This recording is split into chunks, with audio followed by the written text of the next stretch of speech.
a este encuentro. Me permiten un momento, les voy a compartir pantalla y vamos a conversar entonces alrededor del tema que nos convoca para el día de hoy. Vamos en la semana 6. Iberoamericana, unidad 2, semana 6, investigación 3. Entonces ya les comparto pantalla y así tenemos la presentación a la mano.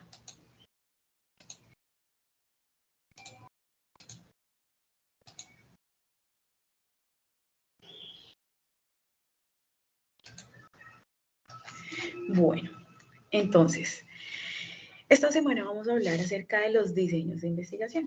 Si bien nuestro curso está dividido en esta unidad 1, que fue enfoque cuantitativo de la investigación, y unidad 2, enfoque cualitativo de la investigación, llegamos a un tema que es diseños de investigación, en el cual vamos a hablar un poquito de los dos enfoques. ¿Por qué? Porque en secciones anteriores en las que hablamos de la investigación cuantitativa, no hicimos la profundización sobre los diseños. Entonces, de acuerdo a cómo está organizado el curso en esta actividad de esta semana, se iban a abordar los dos diseños, tanto los diseños de investigación cualitativa como los diseños de investigación cuantitativa. Si recordamos, la semana pasada hablamos de las bondades del enfoque cualitativo de la investigación, y en este punto sí les decía que nos íbamos a centrar solo en lo quali, porque ya habíamos visto en una semana anterior las bondades de la investigación cuantitativa. En ese sentido, pues no era necesario como repetir nuevamente la misma temática con lo cuanti, sino enfocarnos solamente en lo cualitativo. Sin embargo, en esta ocasión tenemos los diseños de investigación, y este es un tema que no habíamos abordado en semanas anteriores. En ese sentido, voy a hablarles un poquito de lo cuanti y un poquito de lo quali para que vayamos identificando cuáles son las diferencias en los diseños. Sé que ustedes en el curso de esta semana han estado muy juiciosos, digamos, en la lectura del material que nos propone el campus. Seguramente revisaron información sobre los diseños, pero la idea también es tener este espacio como un espacio de aclaración y de complemento, un espacio como complementario para poder entender el tema. Entonces, esta parte de los diseños, ¿a qué se refiere? Un diseño de investigación viene siendo como el cómo voy a llevar a cabo la investigación, ¿sí? Cuando nosotros planteamos el qué, es como de qué voy a investigar. Cuando se plantea el tema, se plantea el problema, es como el qué, ¿cierto? El qué voy a investigar. Cuando yo planteo los objetivos, es la respuesta al para qué. ¿Para qué hago este proyecto? Entonces, ¿para qué? Es donde se plantean los propósitos del estudio. Entonces son los objetivos, ¿cierto? El por qué es la justificación. ¿Por qué hago este proyecto? ¿Esto a quién le va a servir? ¿A quién le va a servir en el ámbito profesional? ¿A qué tipo de población le va a servir? ¿Cómo se van a utilizar los resultados? Entonces, el para qué. Y el cómo es donde viene la metodología de la investigación, y específicamente donde viene el diseño de la investigación. Ese es el cómo voy a hacer la investigación, cómo voy a llevar a cabo el proyecto, cómo voy a recoger los datos, cómo voy a analizar los datos. Y entonces en ese cómo aparece toda una gama de posibilidades, y entre esas pues yo les voy a compartir algunas. Entonces sabemos que uno de los textos que estamos revisando en este curso de investigación 3 es el texto de Hernández, Fernández y Baptista, que está relacionado con la metodología de la investigación, y nos presenta un texto como introductorio para cualquier persona que está haciendo investigación, que nos muestra un panorama general de los métodos de investigación, nos muestra cuáles son las diferencias entre lo cual y lo cuanti, qué tipos de diseños hay, trae algunos ejemplos. El lenguaje, de hecho, que utiliza el texto también es un lenguaje como muy cercano, entonces un texto que es muy funcional para ver metodología de la investigación, aunque existen otros textos ya un poco más, en los que se profundiza un poco más especializados, que pueden ser complementarios. ¿Listo? Entonces, hoy en este encuentro sincrónico voy a tener en cuenta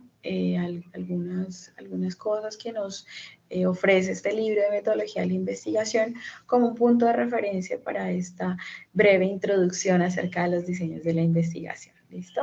Y con esto, la idea también es darles pautas para que ustedes puedan complementar el desarrollo de su infografía, si de pronto entre las cosas que les explique el día de hoy notan que hay alguna información que les falta en su infografía, entonces que la puedan incluir. Bueno, entonces vamos a ver los dos enfoques y cuáles son los diseños que aparecen en los dos enfoques, ¿sí? Entonces, si decimos que, lo que nos plantean los diseños es el cómo hacer la investigación, entonces viene siendo como esa ruta, ¿cierto? Pero se llama diseño. Entonces, el diseño de investigación es como el todo de la metodología. Entonces, el diseño tiene que ver con el enfoque, es decir, con la perspectiva metodológica que yo escojo, tiene que ver con las técnicas que voy a utilizar para recoger la información, tiene que ver con las técnicas que yo voy a usar para analizar la información, tiene que ver con el tipo de datos que yo voy a recoger en el curso de la investigación. Entonces, el diseño viene siendo como todo esto, por eso se llama diseño, porque viene siendo como la construcción de la metodología para realizar los proyectos. Entonces, previamente ya nosotros hemos aclarado las diferencias que existen en el enfoque cualitativo y cuantitativo. Como sabemos, lo cuantitativo busca siempre la, rigurosidad, busca siempre establecer unos métodos que son más lineales, establece que la realidad es una única realidad que se puede explicar, predecir, controlar. Entonces, basados en todo esto que ya hemos visto en clases anteriores, pues ¿cómo son los diseños? Pues los diseños deben responder también a algo así de esa naturaleza. Entonces, los diseños de la investigación cuantitativa son diseños estructurados, son diseños predeterminados, son diseños sistemáticos, son diseños lineales, en los cuales nosotros tenemos un panorama claro desde el punto inicial del proyecto. Si nosotros establecemos qué diseño vamos a hacer, entonces ya desde el principio del proyecto sabemos qué técnicas vamos a utilizar, cómo vamos a recoger los datos, cómo vamos a analizar los datos, porque así es como se plantean estos diseños. Entonces, si nosotros vemos esta imagen que les estoy presentando acá, que realmente me gusta mucho esta imagen porque me parece súper clara para poder entender mejor cómo operan estos diseños cuantitativos. Si vemos, básicamente lo que hay en esta imagen es un árbol de decisión. Entonces nos dice, los diseños, ¿cómo son? Los diseños ayudan a responder las preguntas de investigación, ayudan a cumplir los objetivos y ayudan a someter las hipótesis a prueba. ¿Y cómo tú eliges un diseño? Lo que nos está diciendo esto es, tú estás ubicado en un árbol de decisión y debes ver qué naturaleza tiene tu investigación y vas eligiendo cuál tipo de diseño aplica. Entonces uno se ubica acá en tipos de diseños y empieza a hacerse preguntas para saber si se va para el lado de no experimental o el experimental. Y si se fue para el lado experimental, para saber si es cuál de estos tres. Y si se fue para el lado del no experimental, saber cuál de estos dos. Y así sucesivamente. Literal es un árbol de decisión. Entonces, para que podamos entender muchísimo mejor este tema, vamos a verlo con ejemplos. Esa ha sido mi metodología desde que iniciamos este curso y ha sido tratar de demostrarles la aplicabilidad que tiene la teoría porque creo que de esa manera podemos comprenderla mejor. Entonces, más allá de que ustedes reciten qué significa lo no experimental, qué significa lo transversal, transeccional, quiero es que lo comprendan y que lo puedan aplicar a casos reales de investigaciones. Entonces, vamos a hacer el ejercicio en este momento de pensarnos los tipos de diseños que existen en cada una de las metodologías, tanto desde el enfoque cuantitativo como desde el enfoque cualitativo, y ver algunos casos en los que se podrían aplicar estas metodologías. Bueno, entonces vamos a empezar. Entonces, primero que todo, la primera decisión, si nos ubicamos acá en tipos, es si el estudio es para un diseño experimental o no experimental. Entonces, acá, ¿qué pregunta me tengo que hacer? Entonces, la pregunta que me tengo que hacer es, ¿voy a manipular variables? ¿Voy a hacer la investigación en un ambiente controlado? ¿O no voy a manipular variables y voy a hacer la investigación en un ambiente natural, tal como se presenten los fenómenos de manera natural? O sea, lo primero que me voy a preguntar, Y ahí voy tomando decisiones. Entonces, si mi respuesta es, yo voy a hacer una investigación en un ambiente controlado, ¿sí? Entonces, imaginémonos un laboratorio y voy a manipular las variables, entonces nos vamos a remitir a un ejemplo que no nos falla porque todos nos hemos visto en la naranja mecánica. Entonces, y más si estudiamos psicología, en algún momento de la carrera vimos esa película de la naranja mecánica, ¿verdad? Entonces pensemos qué pasó en la naranja mecánica. Entonces, a una persona la sometieron a una serie de experimentos en los cuales proyectaban unas imágenes y iban midiendo las reacciones fisiológicas de la persona. Todo esto para condicionar su conducta, ¿cierto? Entonces, miren que en esta situación experimental teníamos a una persona sometida a unos estímulos que eran, digamos, proporcionados o que estaban dados por un equipo de investigación que tenía unos propósitos. Bueno, en este caso, pues eran unos propósitos de condicionar a la persona, pero pueden ser unos propósitos de medir o de medir una conducta, ¿sí? Y este tipo de experimentos han llevado a la generación de diferentes teorías o metodologías de intervención. Entonces, si nos pensamos una situación así experimental en la cual tenemos a una persona o un grupo de personas bajo un ambiente controlado, es decir, nosotros podemos controlar el clima, la luz, los sonidos, o sea, todas las variables que pueden interferir en la conducta o en los pensamientos o en las emociones de esa persona. Entonces estamos hablando de un ambiente controlado. Y de pronto vamos a someter a la persona a unos estímulos para medir sus reacciones. Nosotros tenemos medios para la medición de reacciones fisiológicas, entonces nosotros podríamos colocarle a la persona, hay unas balacas, nosotros en algún proyecto en la universidad que hicimos un trabajo sobre emociones y entonces se compraron unos medios para este tipo de mediciones, entonces se le ponen las balacas a las personas, los sensores, bueno, lo que sea, para medir su frecuencia cardíaca, para medir su oxigenación, bueno, para hacer una serie de mediciones y se pueden presentar unos estímulos para ver la reacción de la persona, ¿sí? Entonces hay un ambiente controlado. O, por ejemplo, un experimento en el que tenemos a una persona y el entrevistador o la persona que está allí le dice algo y luego para ver la persona cómo reacciona, o luego o dejar a la persona sola, digamos, apagar las luces y colocar ciertos sonidos. Bueno, pensemos situaciones en las que la persona que está allí siendo evaluada, siendo investigada, está de alguna manera sometida a la situación experimental, ¿sí? Obviamente porque voluntariamente ha querido participar en el estudio, ¿no? Pero pues hay un ambiente totalmente controlado. Entonces, si nos pensamos una situación así, de entrada, acá podemos tomar una decisión sobre el diseño y el diseño es experimental. Entonces, ¿cuándo utilizamos los diseños experimentales? Cuando hacemos investigaciones en ambientes controlados y donde manipulamos las variables. ¿Listo? Y dependiendo del grado de rigor que tienen esas situaciones experimentales, entonces estas se pueden llamar preexperimentos cuando el grado de control es mínimo.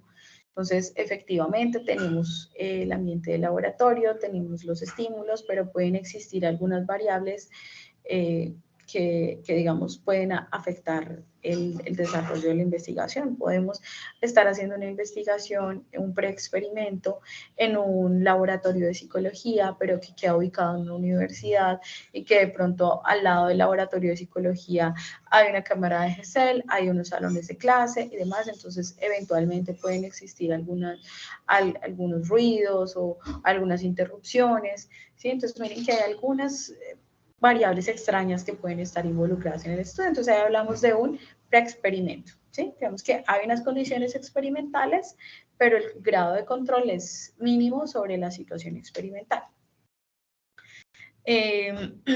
Ahí digamos que hablaríamos de experimentos. Yo esta parte la voy a pasar así rapidísimo porque sé que teniendo en cuenta las líneas de investigación del programa, la mayoría de ustedes van a hacer investigaciones aplicadas y en esas investigaciones aplicadas van a utilizar diseños no experimentales. Entonces, por eso no me voy a centrar tanto en lo experimental, pero sí quiero que sepan que existe. Existen los preexperimentos, los cuasi-experimentos y los experimentos puros. ¿Sí? En los cuasi-experimentos habla de que implican unos grupos intactos y los experimentos puros, pues ya pues se llaman experimentos puros porque hay un grado de control mayor. Entonces, estas variables que mencioné, ruido, clima, etcétera, se tienen controladas para que no afecten la respuesta de las personas. Por ejemplo, en los anteriores, en el cuasi-experimento o en el preexperimento, podríamos hablar de una persona que llegó en transporte público a la universidad para entrar al experimento y de pronto en el curso, en el trayecto desde su casa hasta la universidad pudo haber pasado por un trancón que lo alteró, pudo haber pasado cuando entró a la universidad, presentarse una situación, o pues, sí, o sea, un montón de cosas que pueden suceder que pueden afectar la respuesta de las personas. Entonces, en el caso de los experimentos puros, se tiene mayor cuidado con todos sus elementos. Incluso se puede decidir generar unas condiciones como de una especie de aislamiento, de confinación, con fines experimentales para poder adaptar la situación, ¿sí? Y que todas las personas que van a participar en el experimento efectivamente tengan como las mismas condiciones y disponibilidad para que tenga como validez ese experimento. Entonces aquí hablamos, primero se van a tener más participantes y se van a tener, nosotros les llamamos grupo control y grupo experimental. Cuando hay un grupo al que se le aplican los estímulos, que sería el experimental, y un grupo control al que no, para poder hacer comparaciones. Se tiene mayor cuidado a la hora de hacer la selección de la muestra, se trata de tener control sobre todas las variables, se hace manipulación intencional de todas esas variables, o sea, hablamos de experimentos puros. Estos experimentos, en el caso de la psicología, son recurrentes en investigaciones que se hacen desde el enfoque de la psicología conductual, ¿cierto? Desde el enfoque conductista o conductual, en el cual se hace análisis experimental de la conducta. Entonces, ahí se hacen experimentos puros. Estos experimentos puros pueden ser con personas o pueden ser con animales. Si recordamos a Sniffy o si recordamos los experimentos que hizo Pavlov o Skinner, entonces recordaremos que hubo teorías sobre el aprendizaje derivadas de experimentos con perros o con palomas, ¿sí? O con ratas, que llevaron a generar unas teorías sobre el aprendizaje, ¿sí? Entonces, sobre el aprendizaje vicario, sobre el aprendizaje, sobre el condicionamiento operante, sobre el condicionamiento clásico. Entonces, áreas de la psicología, este enfoque de la psicología, que es el conductual o los conductistas, sí se enfocan mucho en el análisis experimental de la conducta. Entonces, son quienes hoy día todavía siguen promoviendo mucho la experimentación en ambientes controlados, entonces los experimentos. Ahora bien, eso es como una parte de los diseños de investigación cuantitativa. Existe otra parte, que son los diseños no experimentales. ¿A qué se refieren no experimentales? Son diseños que se aplican a investigaciones que, si bien buscan la medición, lo hacen en ambientes naturales. Ejemplo, yo quiero hacer una investigación sobre los factores de riesgo asociados al consumo de sustancias psicoactivas en adolescentes de una institución educativa. Entonces yo diseño un instrumento, ¿sí? Con unas preguntas cerradas que tienen tipo de respuesta dicotómica, si no, o tipo de respuesta tipo Likert, totalmente de acuerdo, en desacuerdo, o nunca, casi nunca, a veces, siempre, ¿sí? O sea, que pueda yo después traducirlo a estadísticas. Entonces hago una serie de preguntas de esta manera cerradas y aplico esa encuesta o ese cuestionario o ese test al grupo de adolescentes, entonces ellos me van a responder. Considera que en la institución educativa les han brindado información sobre los riesgos de la sustancia psicoactiva. ¿Sí o no? ¿Usted ha sido invitado por alguno de sus compañeros a probar alguna sustancia psicoactiva? ¿Sí o no? Y así sucesivamente. Entonces la persona me va a responder. Después de que ellos me respondan, yo voy a procesar esos datos y voy a sacar una estadística donde voy a decir, bueno, más del 60% de los adolescentes dicen que en el colegio alguien les ha dicho que prueben las sustancias psicoactivas. Más del 50% dicen que en la casa el tema nunca se ha tocado. Más del tanto por ciento. Entonces, salen estadísticas sobre datos que se recogieron, pero se recogieron de manera natural. Ustedes no pusieron a los estudiantes en un ambiente controlado y pusieron, por ejemplo, una serie de sustancias psicoactivas a la vista de ellos para ver si ellos mostraban interés por probar o por coger las drogas, o por ver, ¿esto qué es? Esto es popper, esto es marihuana, esto es éxtasis, explorar cómo es, o de pronto qué sabor tiene, o qué olor tiene, ¿sí? No, sino que simplemente ustedes hicieron una encuesta, estando los estudiantes en el colegio, profesor, ¿me regala una hora de su tiempo? Sí, es que voy a aplicar una encuesta, aplicaron la encuesta y los estudiantes simplemente respondieron lo que en ese momento pensaban, sin que existiera una manipulación de ninguna variable. ¿Sí? Entonces, ahí estamos hablando de un diseño de investigación que es no experimental. Si bien es cuantitativo, no busca hacer manipulación de variables para ver cómo responde el sujeto, sino que va y recoge unos datos en un ambiente natural. ¿Listo? Entonces, ahí hablamos de diseños no experimentales. Como les dije al principio, esto básicamente es un árbol de decisión. Entonces, o es experimental o es no experimental. ¿Sí? Y eso casi que desde el título se puede saber si el estudio apunta a ser experimental o no experimental, ¿sí? Desde el título del proyecto. Entonces acá ya sabemos que es no experimental porque es que nosotros no queremos manipular las variables deliberadamente. Listo, es no experimental. Bueno, entonces ahí sí vemos nuevamente hay dos flechitas. Quiere decir, nos ubican en el árbol de decisión. Entonces ya que sabe que es no experimental, ¿de qué tipo es? ¿Transeccional o longitudinal? Entonces, los transeccionales o transversales son estudios que se hacen en un solo momento del tiempo. Yo ya se los había nombrado anteriormente, pero sí quiero reforzar esto para que nos quede muy claro. Y los longitudinales o evolutivos son estudios que se hacen en un tramo de 7 años, 5 años, 3 años. Es decir, toman un periodo de tiempo para ver cómo se comportan las variables a lo largo del tiempo. Entonces, diseños transversales o transeccionales, normalmente en el título del trabajo dice factores de riesgo asociados al consumo de sustancias psicoactivas en adolescentes de la institución educativa Francisco Arango de Villavicencio en el año 2023. O dice factores de riesgo asociados al consumo de sustancias psicoactivas en adolescentes de la Francisco Arango. Y no dice nada más, no dice fecha. Si está construido así, es transversal, porque si no dice fecha, normalmente es porque es en un solo momento en el tiempo y luego en el cuerpo del documento se va a especificar en qué año se hizo la investigación, entonces no se aclara como el tramo.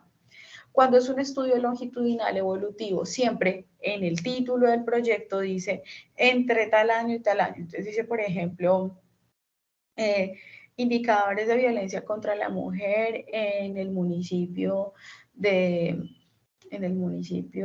Vista Hermosa, Meta, entre el año 2019 y 2023.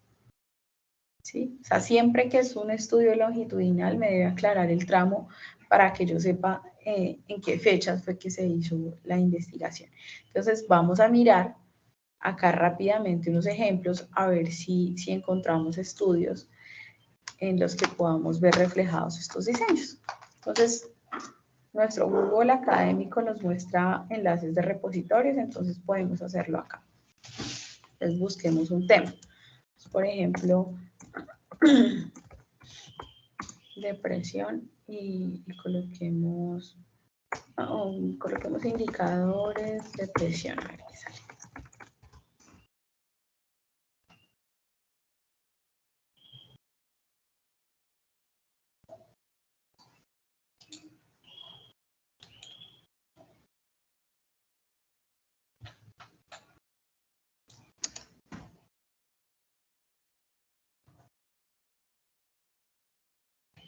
Entonces,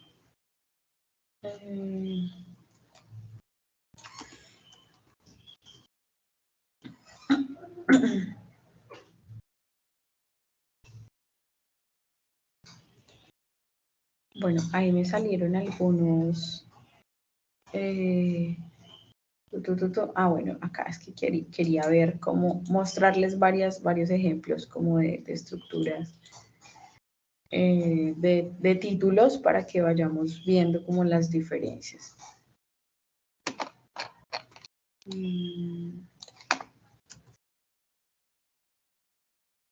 Se parece acá uno longitudinal.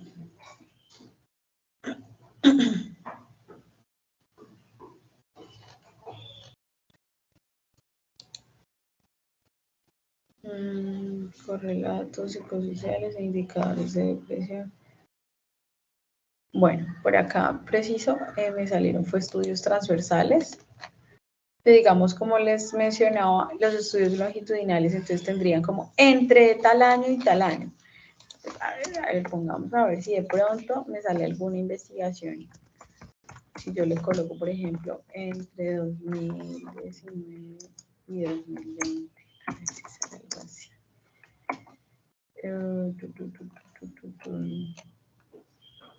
Durante el año 2020, entonces miren, quiero mostrarles es como 2000. Bueno, acá sí, por ejemplo, dice 2 años, 2016, ya encontré uno longitudinal.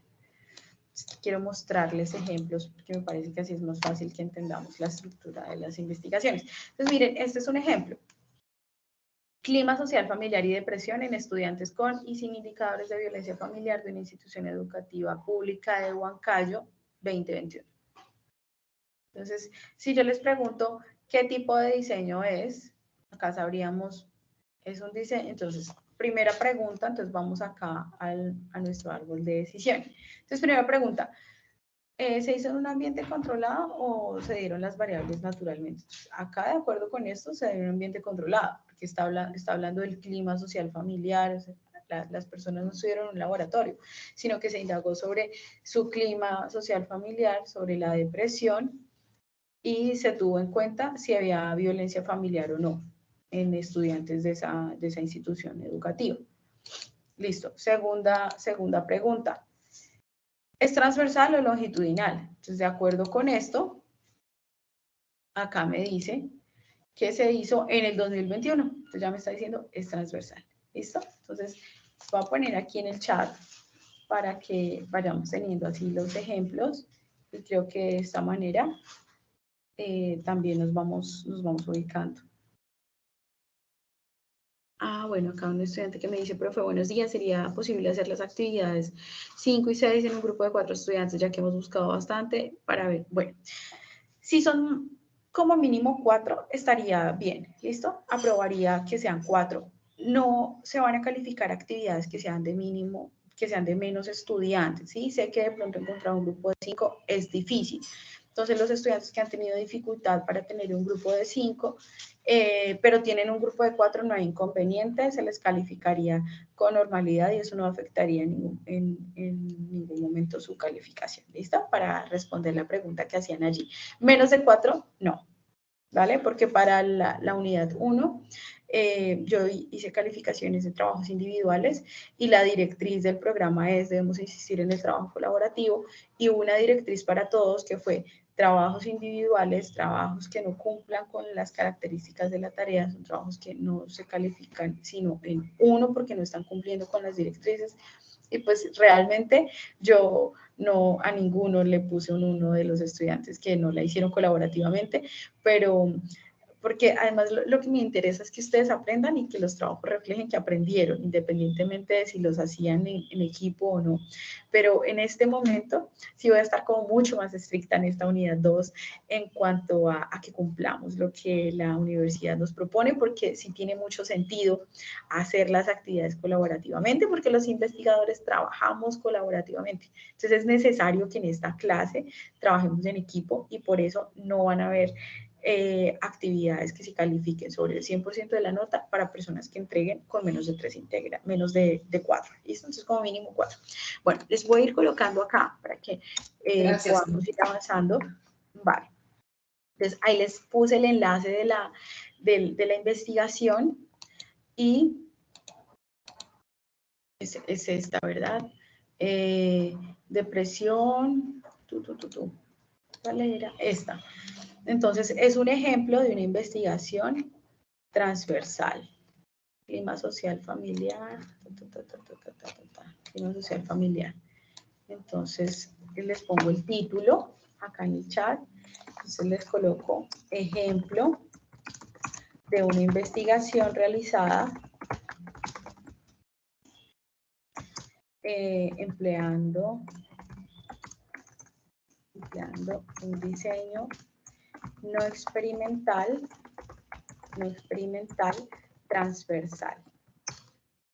Y les pongo acá el título. Entonces, ahí vamos viendo también más o menos cómo se escribe un título de una investigación. Veamos esta es otra también transversal, dice ansiedad, depresión y estrés en trabajadores del Hospital Cayetano Heredia durante la pandemia COVID-19 durante el año 2020. ¿Sí? Entonces, ¿qué me está diciendo esto? Se hizo en un solo momento en el tiempo. Entonces, siempre que sea en un solo momento en el tiempo, se hace con un diseño transversal o transeccional. Si nosotros vamos a mirar acá, acá, por ejemplo, dice, se planteó un enfoque cualitativo, tipo descriptivo correlacional. Si vamos a ver nuestra presentación, efectivamente, dentro de los no experimentales, transseccionales o transversales, tenemos un subtipo que es descriptivo o correlacional. Entonces, miren que esto me está diciendo, todos estos diseños hacen parte del enfoque cuantitativo. Efectivamente, allá me dijeron, es cuanti. Y me están diciendo, es correlacional. Quiere decir que fue transversal y no experimental. ¿Listo? No vamos a encontrar que siempre diga, se utilizó un diseño no experimental, transversal, correlacional, ¿sí? Algunos lo ponen completo, otros no. ¿Por qué? Porque estos artículos se escriben para la comunidad científica y la comunidad científica entiende la metodología. Si yo leo un estudio que es correlacional causal, yo ya sé que fue transversal y ya sé que fue no experimental y ya sé que fue desde un enfoque cuantitativo, ¿sí? Entonces, como ejercicio de clase, yo siempre les pido que en el momento en el que me vayan a identificar un diseño, me escriban completo la ruta para evidenciar que entendieron como ese árbol de decisión. Pero en el momento en el que ustedes escriben su trabajo de grado, no es necesario que pongan toda la ruta, sino que la tengan clara de por qué escogieron ese diseño. Entonces, acá tenemos otro ejemplo de uno transversal. Bueno, como es parecido, entonces no se los voy a copiar, simplemente era para mostrarles. Y acá tenemos uno que no dice fecha. Entonces dice, indicadores de malestar emocional y depresión en mujeres embarazadas con ITS, VIH, SIDA. ¿Sí? No dice el año. Entonces vamos a leer el resumen para que revisemos si fue o no, si estoy o no en lo correcto. ¿Sí? Entonces yo solo con el ver el título les digo, es transversal. Vamos a ver si sí. Dice acá, objetivo, evaluar la presencia de indicadores de malestar emocional y depresión en un grupo de mujeres embarazadas con infecciones de transmisión sexual y determinar la validez y confiabilidad del cuestionario general de salud y de la escala de depresión perinatal. Esto se hizo en el año 2003. Dice, se realizó una investigación de casos de mujeres y controles realizadas durante los años, 2000 y 2002, por eso es bueno ver el resumen. En una institución del tercer nivel de atención se estudió una muestra intencional, consecutiva y autoseleccionada por procedimiento informado de 350 embarazadas. Bueno, me gusta mucho que haya salido este ejemplo para hacerles una aclaración.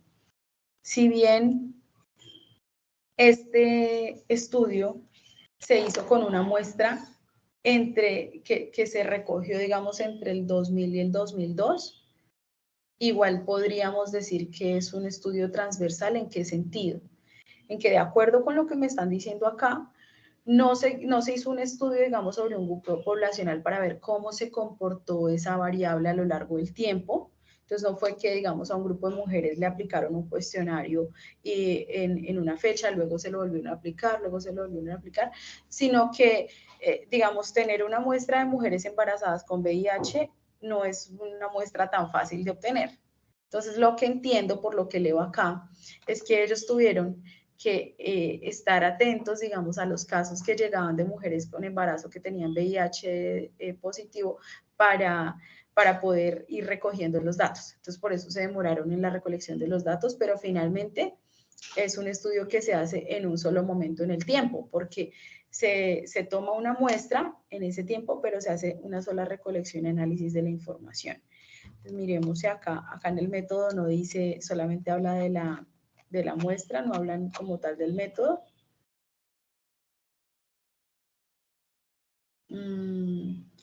Este estudio realmente le veo como inconsistencias metodológicas, entonces no lo vamos a tomar como ejemplo. Vamos a mirar otro porque acá me hablan de investigación, acción y esto no más por indicadores no es esto no es algo que nosotros investiguemos. Con investigación-acción no se haría un estudio de indicadores. Un estudio de indicadores es cuanti. Y acá lo dicen investigación-acción e investigación-acción es cual. Entonces, quitemos este porque ese artículo no nos funciona. Miremos otro de los ejemplos que encontramos acá.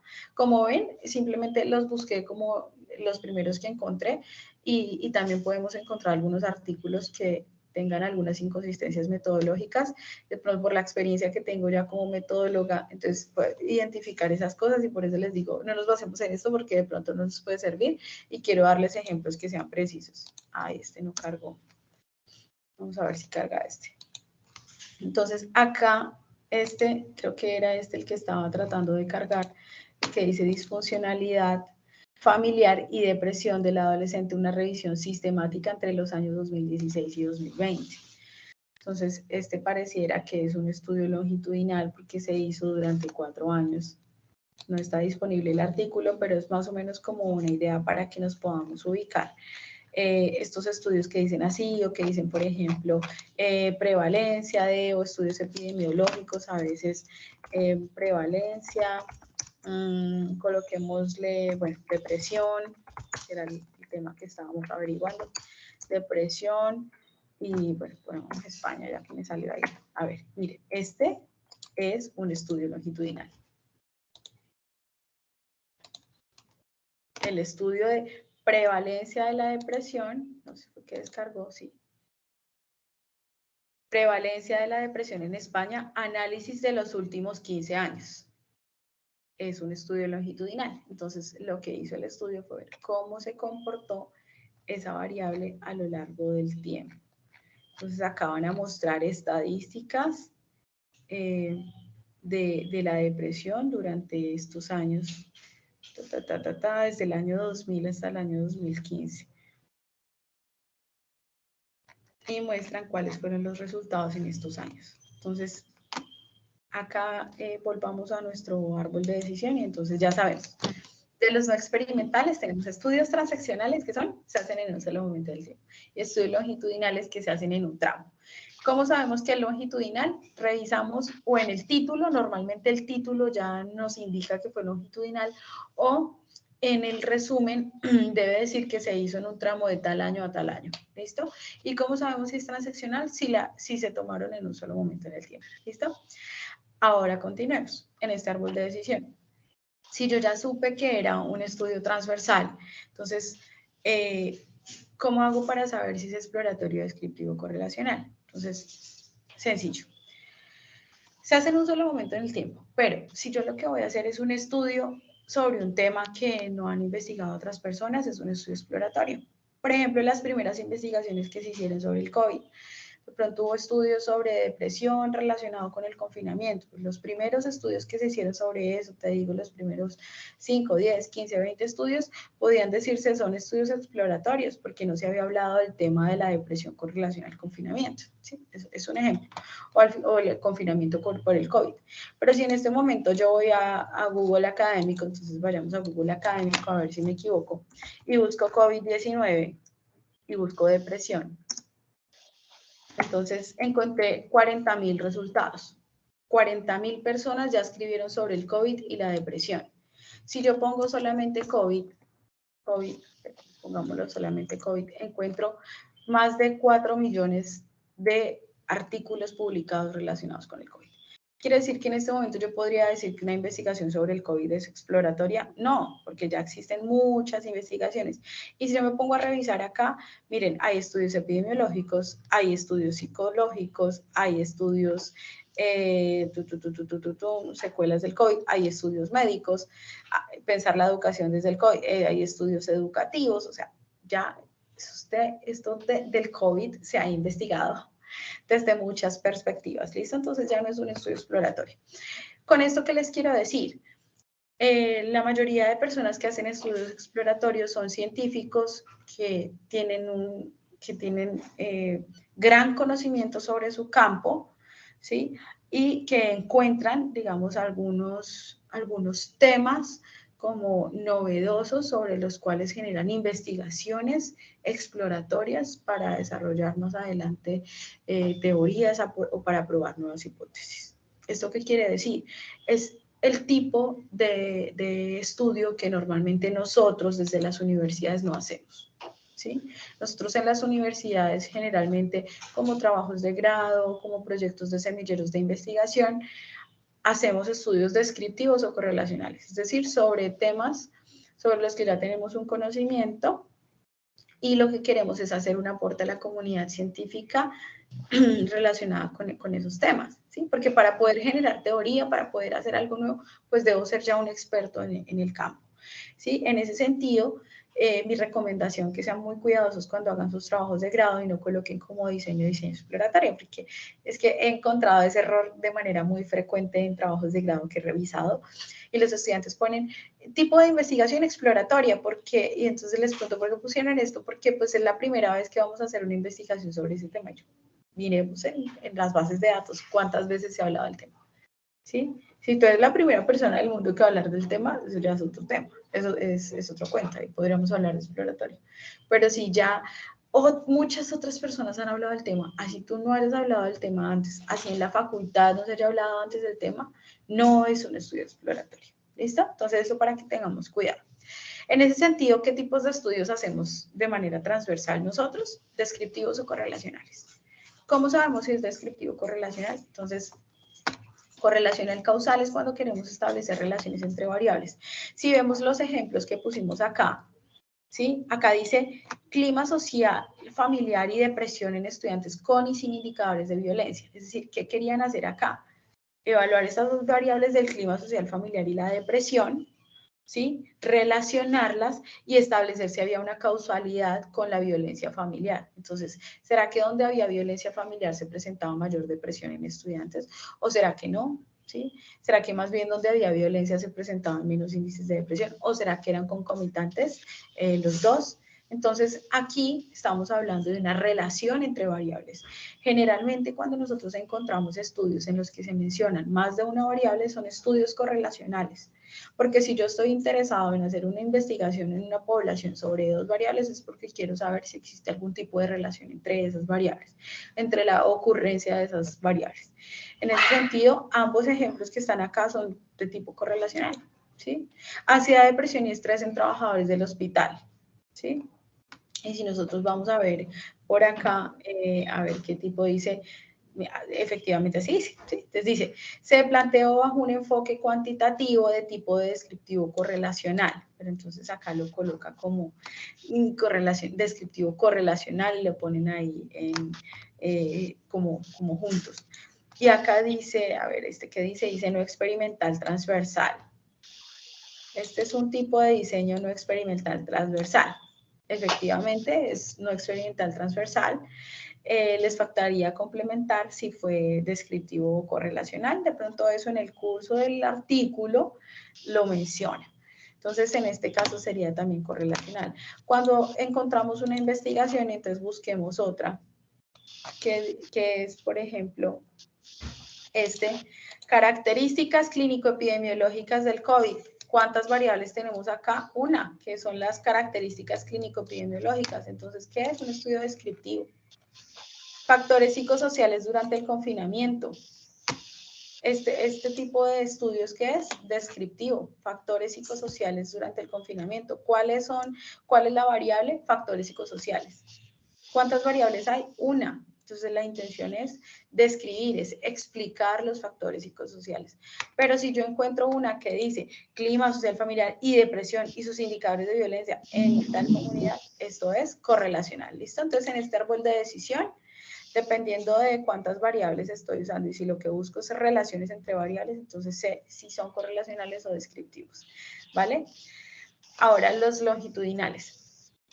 Los longitudinales no necesariamente nos aclaran cuáles son los tipos.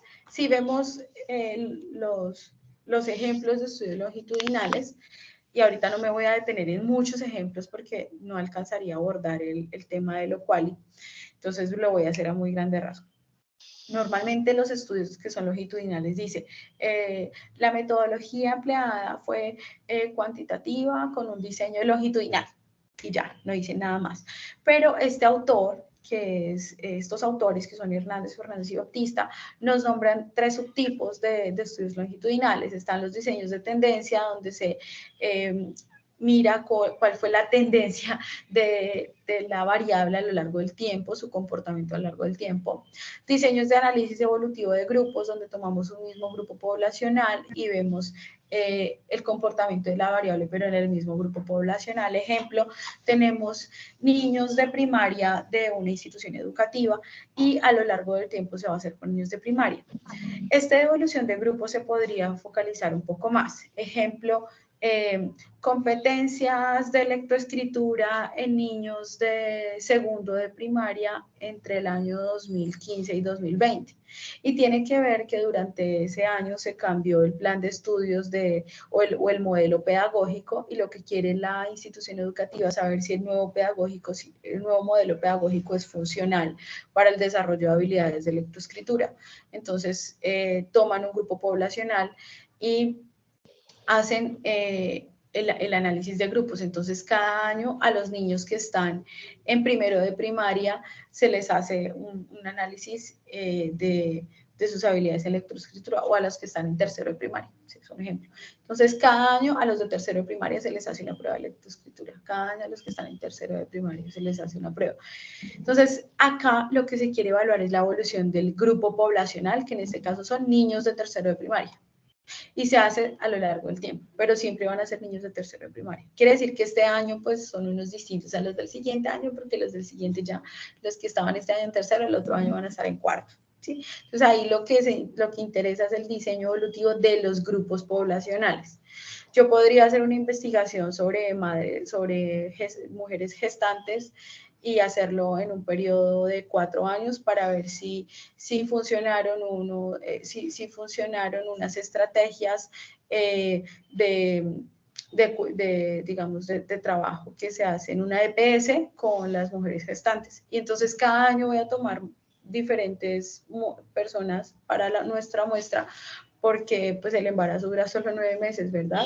Así que las gestantes van a ser distintas cada año, pero voy a sacar unos datos que me van a dar un comportamiento del grupo poblacional, no de las personas, sino del grupo poblacional. ¿Listo? Ese sería el diseño de análisis evolutivo de grupos. Y el otro es el diseño de panel. En el diseño de panel sí siempre tenemos los mismos participantes. Un ejemplo sería si yo hago una investigación sobre estudiantes de psicología y el desarrollo de sus habilidades sociales.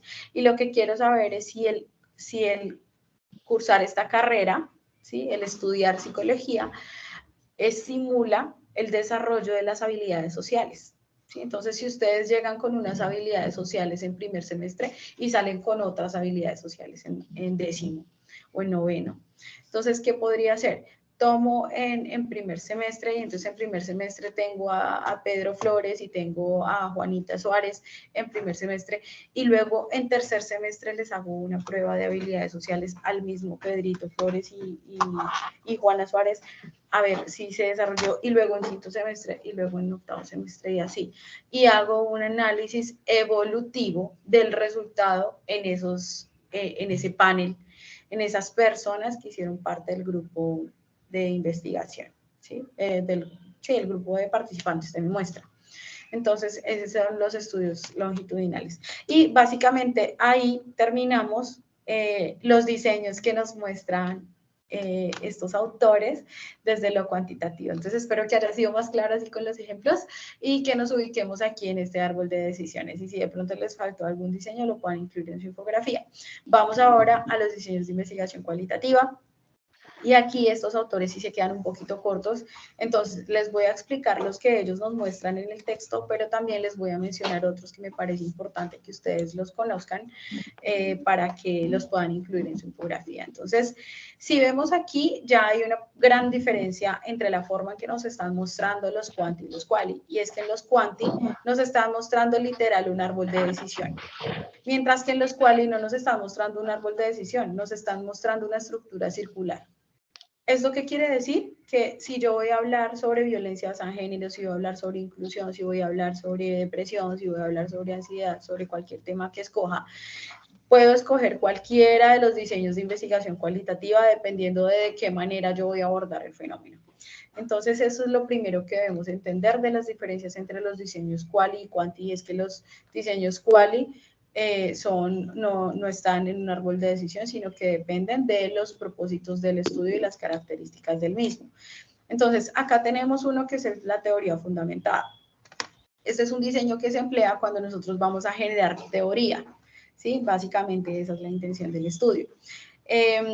Les voy a poner un ejemplo. Si nosotros vemos las teorías psicológicas, hablemos de alguna de ellas. Un ejemplo sería la teoría sociocultural del desarrollo o del aprendizaje de Vygotsky, ¿sí? La teoría sociocultural de Vygotsky. Entonces, él nos explica el desarrollo a partir de una teoría, pero esa teoría se hizo por investigaciones, por estudios que él hizo con niños y demás, y que fueron generando unas conclusiones que le permitieron a él teorizar, ¿sí? El desarrollo, entender el desarrollo.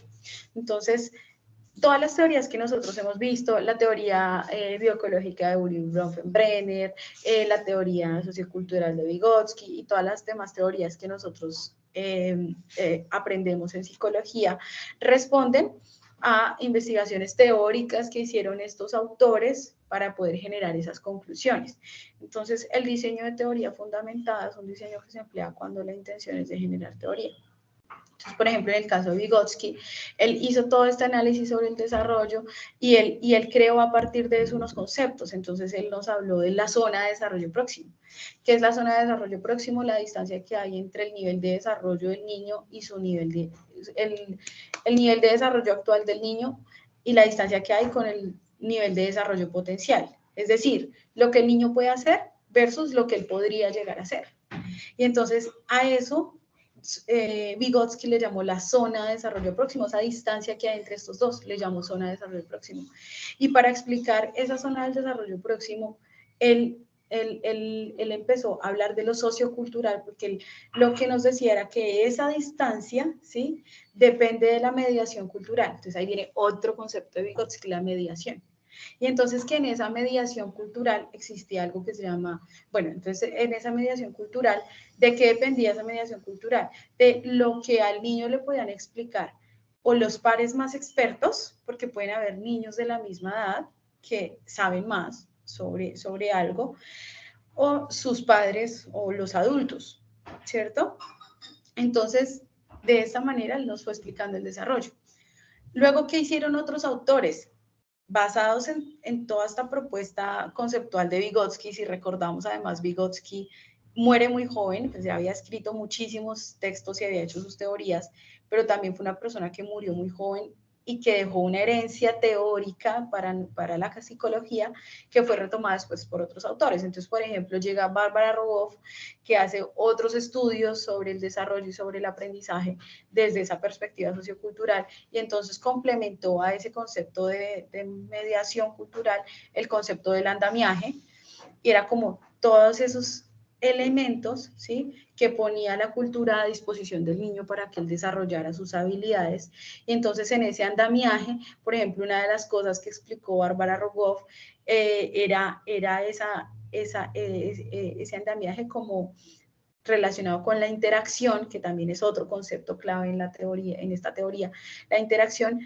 Y una de las personas clave que ella menciona en esa interacción, en ese andamiaje, es a la madre, y se hacen estudios socioculturales en los que se evidencia el papel fundamental que tiene la madre en el desarrollo del niño y en el desarrollo del pensamiento. Hay un libro de Bárbara Rogoff que se llama Aprendices del Pensamiento y explica cómo se van estructurando esos procesos psicológicos superiores y ese rol tan importante que tiene la madre y su apoyo y su ayuda, digamos, al niño para el desarrollo de esas habilidades. Entonces, miren que son estudios que se han hecho a lo largo de la historia y que están enfocados en poder dar unos conceptos, dar unos constructos que expliquen fenómenos, ¿sí? Y en este caso de la psicología, es lo que ha permitido que desde la psicología le pongamos nombre a tantas cosas,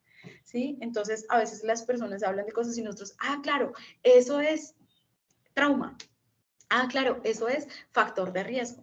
Eso es factor protector. Eso es aprendizaje. Eso es mediación. Eso es interacción. Eso es empoderamiento. Eso es, lo que pasa es que ya algunos de nuestros conceptos psicológicos los emplean personas en otras disciplinas, ¿sí? De eso tiene, en eso se relaciona pues también como la interdisciplinariedad y la transdisciplinariedad, que es cómo nosotros nos salimos de nuestra disciplina para hablar desde otras disciplinas y apropiar conceptos de otras disciplinas. Todos estos conceptos de los que les hablo y que seguramente ustedes muchos más conceptos han aprendido a lo largo de su carrera, están derivados de investigaciones en los que se utiliza un diseño de teoría fundamentada. ¿Listo? Entonces ese es uno de los diseños. ¿Qué otro diseño? Tenemos los diseños etnográficos. Si bien etno nos suena a etnia, ¿sí? No necesariamente los estudios etnográficos se centran en grupos que se reconocen como grupos étnicos o grupos indígenas, grupos afrodescendientes, sino que los diseños etnográficos son diseños que se pueden aplicar al estudio de cualquier sistema social, a cualquier grupo de referencia en el que se comparta una identidad. Entonces, no solamente una cultura indígena tiene cultura, sino que una institución educativa puede tener una cultura, porque tiene también valores, normas, un horizonte misional, entonces hay cultura, hay identidad. Un grupo de, por ejemplo, de barristas que hagan parte, personas que son fanáticos de un equipo de fútbol, tienen unos intereses, motivaciones comunes, o sea, comparten una identidad de grupo, ¿sí? El hecho de pertenecer a un cierto municipio o región. Y a nosotros nos puede pasar cuando estamos fuera del país o cuando estamos fuera de la ciudad y nos encontramos con un paisano. Entonces yo soy ejemplo de boyacense y me encuentro con otro boyacense. Claro, y hay cosas que se comparten. No, es que somos boyacenses o es que tal cosa. ¿Sí? O cuando estamos fuera del país y nos encontramos con otro colombiano. No, es que colombiano. Y a veces podemos estar en otra parte y escuchamos un colombiano y sabemos que es colombiano y hay una familiaridad, así no nos hayamos visto nunca en la vida. ¿Por qué? Porque hay un grupo de referencia, hay una identidad compartida. Pensemos en lo que sucede cuando nosotros estamos en un mundial de fútbol y suena el himno nacional cuando va a jugar nuestro equipo de fútbol de Colombia, ¿sí? Y así no seamos los más fanáticos del fútbol, pero cuando nosotros escuchamos ese himno nacional nos emocionamos y nos erizamos y demás, porque hay una identidad. Entonces, si yo coloco el himno nacional y lo escucho a una persona de otro país, pues para él el himno nacional de Colombia no es importante, ¿sí? ¿Por qué? Porque no es su identidad. Entonces, los diseños etnográficos son diseños que se aplican al estudio de los sistemas sociales y que toman en cuenta los grupos de referencia. Entonces, son estudios que no se centran, digamos, en una persona o en una situación, problema para una persona, sino en un grupo, ¿sí? Y en entender ese grupo de referencia. Entonces, acá se hacen investigaciones sobre prácticas culturales, sobre sistemas de creencias, ¿sí? Se hacen investigaciones sobre necesidades, se hacen investigaciones sobre ritos, todas las cosas sobre clima, sobre cultura, sobre identidad, sobre construcción de subjetividades, o sea, todo lo que tenga que ver con el funcionamiento del grupo. En ese sentido, pues en los diferentes grupos de referencia yo podría hacer estudios etnográficos. ¿Listo? Entonces, los estudios etnográficos son diseños que se derivan de la investigación cualitativa y que permiten estudiar grupos, organizaciones comunidades, elementos culturales. ¿Listo? Ahí vamos ya con otro tipo de diseño cualitativo. ¿Qué otro tipo de diseño cualitativo nos muestran acá los autores? Los diseños narrativos. Los diseños narrativos, como su mismo nombre lo indica, se centran en las narrativas. ¿Y qué son las narrativas? Los relatos, los discursos. Para nosotros desde la investigación cualitativa es muy importante, la historia y también los discursos de las personas, ¿sí? La oralidad. Entonces, un ejemplo muy claro de la aplicación de un diseño narrativo es el trabajo que hizo la Comisión de la Verdad, ¿sí?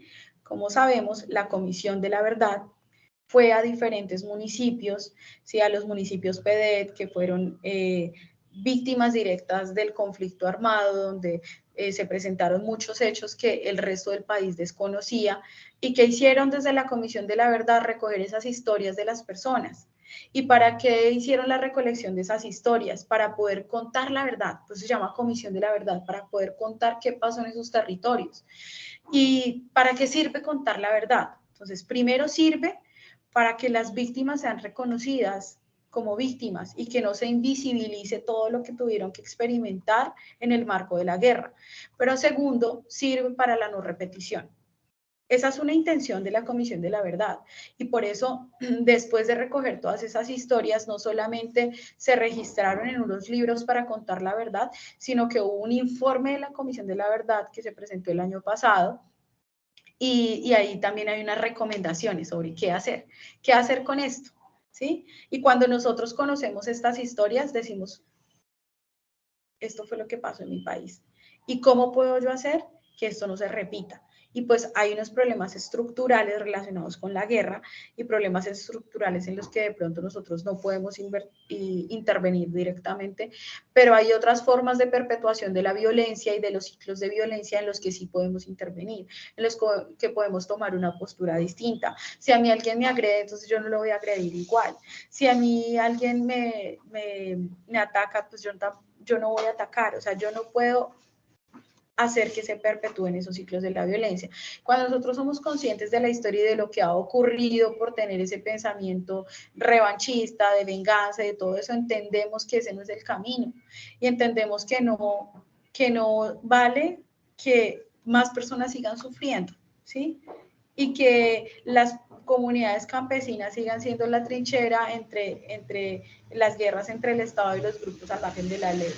Y que nosotros como psicólogos tenemos una posibilidad de trabajo muy importante en temas de prevención, de atención, de intervención psicosocial en estos territorios. Entonces, los diseños narrativos son diseños que se centran en el discurso, en las historias de vida, para permitir la comprensión de un fenómeno. En este caso, la comprensión del fenómeno de la violencia política o del conflicto armado, ¿sí? O de los efectos del conflicto armado sobre las personas, ¿sí? Entonces, de eso se tratan los diseños narrativos.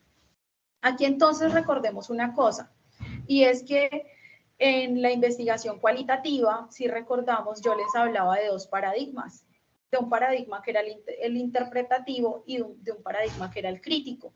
Entonces, mientras la investigación cuantitativa se basa en el positivismo, todos los diseños en el positivismo, en lo cualitativo nosotros nos basamos o en lo interpretativo o en lo crítico. ¿Y qué diferencia hay?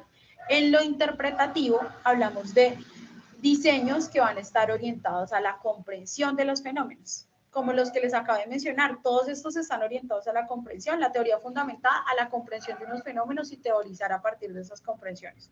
Los diseños etnográficos a las comprensiones del sistema social y a partir de eso a unas explicaciones sobre el funcionamiento de esos sistemas. A los narrativos, a la comprensión de un fenómeno a partir de los discursos o de los relatos de las personas. Entonces, todos estos están orientados a la comprensión. ¿Qué otro método que acá no me lo nombran ellos, pero que es importante que lo consideremos y tomen nota para que lo incluyan en su infografía? Los diseños fenomenológicos. Los diseños fenomenológicos se relacionan un poco con los narrativos, pero si en el narrativo la palabra clave es discursos, discursos, ¿sí? Esa sería como la palabra clave, discursos y significados. En el caso de la investigación fenomenológica, la palabra clave serían experiencias, ¿sí? Los diseños fenomenológicos nos dan la ruta de cómo comprender un fenómeno a partir de las experiencias vividas por un grupo de personas. Creo que en algún momento les mencioné como ejemplo un estudio fenomenológico que se hizo sobre el duelo, tomando como punto de referencia el duelo experimentado por mujeres madres de hijos desaparecidos en el marco de la guerra.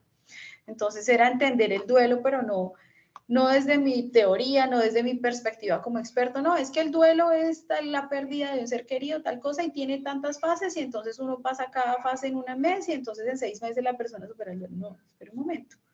¿Cómo es el duelo? ¿Cómo experimenta el duelo una mujer que tenía a su hijo y que un día desapareció y nunca más supo de esa persona? Ni siquiera sabe si está vivo o está muerto. ¿Cómo es la experiencia de duelo en esa persona? ¿Será que yo desde mi lugar de experto, desde mi lugar de no tener ningún familiar desaparecido, desde mi lugar de no haber tenido ningún contacto directo con la guerra, puedo entender el duelo? ¿Puedo hacer hipótesis sobre ese duelo de esas mujeres? Esa es la pregunta que se hace la investigación cualitativa, y eso tiene piso en nuestra epistemología desde lo quali.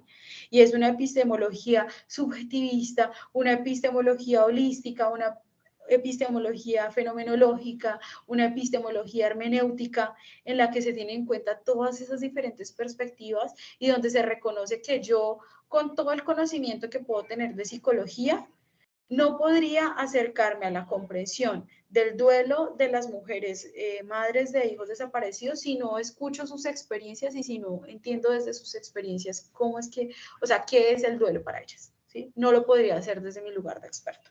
Entonces, epistemológicamente, esto nos ubica netamente en lo quali y en un paradigma interpretativo. Entonces, en las epistemologías que les mencioné, en un paradigma cualitativo, y nos arroja un diseño de investigación fenomenológica. Es una investigación que claramente difiere con lo que nosotros estábamos viendo en lo quanti. Entonces, miren que en lo quanti estábamos haciendo correlación entre indicadores de prevalencia de, y lo que se buscaba era la medición. Acá lo que se busca es la comprensión. Entonces, ese es otro método orientado a la comprensión de los fenómenos, en este caso, la comprensión del duelo. Y esos estarían en ese paradigma interpretativo, pero ya les he mencionado que tenemos dos paradigmas. Estaba ese, pero también tenemos el paradigma crítico. Entonces, ¿cuáles son los métodos que están en ese paradigma crítico? Son los métodos orientados a la transformación social. ¿Sí? Entonces, resulta que desde la misma investigación cualitativa, algunos investigadores se pensaron que no solamente podíamos hacer proyectos para comprender los problemas, sino para solucionar esos problemas. Y ahí es cuando emerge la investigación-acción como una posibilidad de generar algunas soluciones posibles a los problemas identificados en una comunidad. ¿Sí? Y esto, digamos que se aterriza en los aportes que hace Kurt Lewin, pero después se complementa cuando se habla de la investigación-acción participativa, donde tiene un rol protagónico y orgullosamente lo podemos decir nosotros, un colombiano que es Orlando Falsborda, quien explica cómo nosotros podemos hacer investigación-acción, pero investigación-acción participativa, IAP, tomando en cuenta a los participantes como parte de las soluciones. Entonces, ¿cómo así? ¿Qué es lo que quiere decir este diseño? Bueno, este diseño lo que plantea lo siguiente. Hay un problema en una comunidad, ¿cierto? ¿Quiénes han vivido ese problema? Pues las personas que hacen parte de la comunidad. ¿Quiénes pueden entonces saber qué es lo que necesita en comunidad? Pues las personas de la comunidad. ¿Quiénes pueden hacer que sea sostenible en el tiempo la situación o la solución, perdón? Pues las personas de la comunidad. Entonces, si yo como experto pienso un problema desde fuera, ¿sí? Analizo posibles soluciones y hoy les digo, venga, ¿sabe cuál es la solución? Esta, háganlo. ¿Será que las personas sí lo van a hacer? Si les está diciendo eso a alguien que ni siquiera es de allá. Probablemente no, y eso es lo que pasaba con muchos proyectos. Entonces, si ustedes ven la historia de muchos proyectos que se hacen y no tenemos que irnos tan lejos, miremos actualmente muchos programas y proyectos que se hacen desde las gobernaciones y desde las alcaldías. Son proyectos que se basan en lo que alguien desde un escritorio pensó que se podía hacer en una comunidad, lo hizo, pero no sirvió para nada. o no tuvo un resultado que fuera sostenible en el tiempo.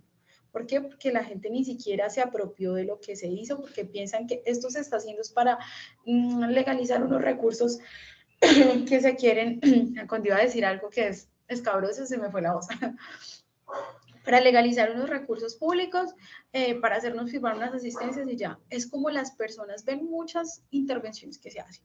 Incluso desde las universidades nosotros tenemos una intención de generar impacto en las comunidades, pero a veces llegamos con proyectos que nos inventamos desde la universidad, pero que no tienen nada que ver con lo que realmente la comunidad necesita. Entonces, ni siquiera nos prestan atención cuando vamos a capacitarlos, ¿sí? En ese sentido, lo que nos propone Orlando Falsborda es, venga, hagamos los proyectos con la gente y la misma gente se va a encargar de que funcionen y de que se mantengan los resultados aun cuando nosotros nos vayamos. Y de eso se trata la investigación acción participativa. Entonces yo llego con la comunidad, identifico una problemática, pero con la misma comunidad, bueno, ¿y cómo se podría solucionar? ¿Qué podríamos hacer? ¿Cómo podríamos hacer que sigan operación? Entonces normalmente desde los proyectos de investigación y acción participativa existe formación con líderes de la comunidad. Normalmente existe explotación de los recursos que tenga la comunidad, ¿sí? Entonces, por ejemplo, un proyecto que yo acompañé eso de investigación y acción participativa lo hicimos utilizando el teatro, porque resulta que llegamos a la comunidad, había un problema que se mencionó que estaba relacionado con el tema del uso de los niños, el tema de la violencia sexual contra los niños, pero también el uso de los niños para vender sustancias psicoactivas, el uso de los niños en muchos, digamos, en muchos sentidos estaban vulnerando los derechos de los niños, también porque los niños estaban muchas veces solitos, porque estaban en un contexto con muchas condiciones de vulnerabilidad y demás. Entonces, ¿qué hicimos? Llegamos a la comunidad y preguntamos qué problemas hay, los identificamos, ¿cierto? Segundo, miramos con los niños qué les gusta a los niños, qué les gustaría hacer en su tiempo libre. Entonces, los niños, había un problema con los niños y era que se estaban utilizando para lo que les digo, el comercio de drogas y demás, pero también había muchos niños que estaban siendo víctimas de violencia sexual.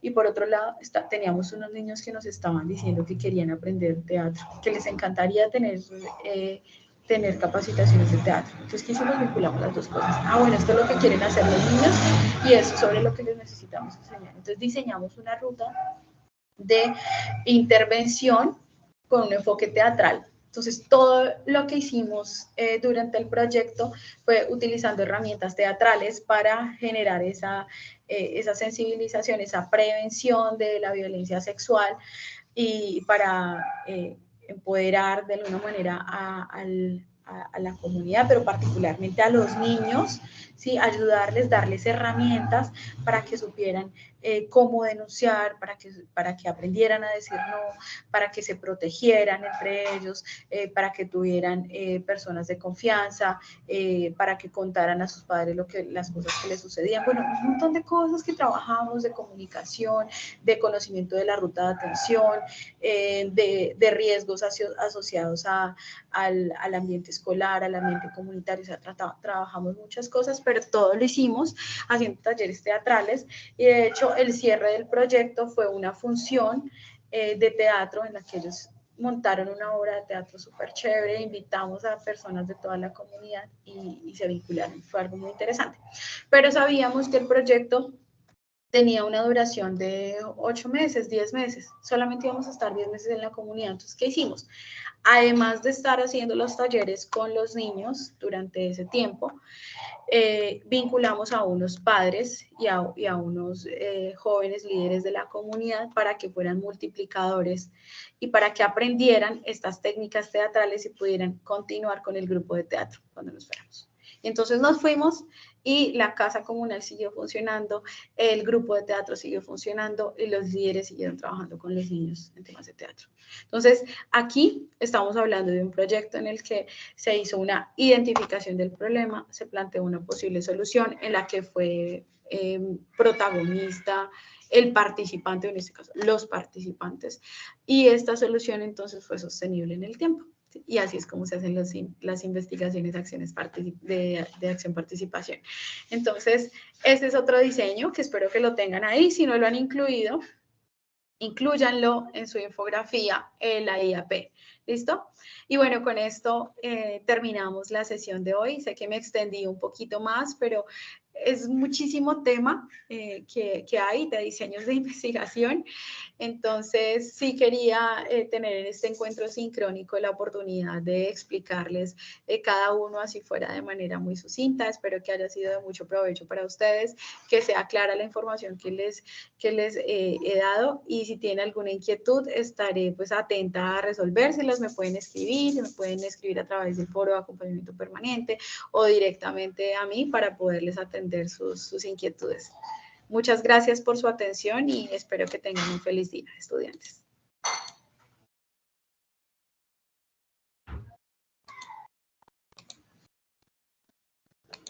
Profe, buenos días.